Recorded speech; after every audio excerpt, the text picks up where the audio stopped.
আসসালামু আলাইকুম প্রিয় দর্শক, আজকে আবার নতুন একটি ভিডিওতে আপনাদেরকে সবাইকে স্বাগতম। আজকে আমি আমার 5টা খাসিকে একসাথে বসিয়ে দিলাম খাওয়ানোর জন্য। মাশাআল্লাহ, সবাই খুব সুন্দরভাবে খাইতেছে। একসাথে খাসিগুলোকে খেতে দেখতে সত্যি অনেক ভালো লাগে। অনেক দিনের যত্ন আর পরিশ্রমের ফল এখন চোখের সামনে দেখতে পাচ্ছি। আমি আমার খাসিগুলোকে সবসময় চেষ্টা করি ভালোভাবে যত্ন নিতে, ঘাস, লতা পাতা আর নিয়মিত খাবার দিই যেন সুস্থ থাকে এবং সুন্দরভাবে বড় হয়। আজকে খাওয়ানোর পাশাপাশি একটা গুরুত্বপূর্ণ জিনিসও দেখাবো আপনাদেরকে, খাসির দাঁত। আমার 5টা খাসির দাঁত চেক করলাম, এর মধ্যে 3টা খাসির দাঁত উঠেছে আর 2টা খাসির দাঁত এখনো ওঠে নাই।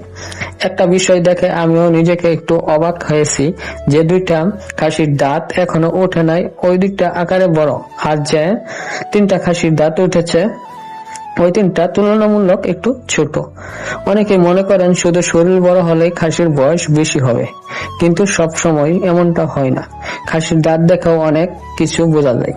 বিশেষ করে কুরবানির বাজারে যখন খাসি বিক্রি করতে নিয়ে যাওয়া হয় তখন অনেক ক্রেতা প্রথমে দাঁত দেখে। তাই আপনারা যারা খাসি পালন করেছেন এবং বাজারে বিক্রি করবেন তাদের বলবো, বাজারে তোলার আগে অবশ্যই দাঁত দেখে চেক করে নেবেন। এতে ক্রেতার সাথে কথা বলতে সুবিধা হয় এবং খাসির ব্যাপারে পরিষ্কার ধারণা দিতে পারবেন।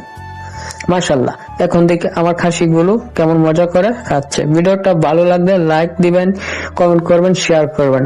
আর এমন গ্রাম বাংলার ভিডিও দেখতে চ্যানেলটি সাবস্ক্রাইব করে পাশে থাকবেন। আল্লাহ হাফেজ।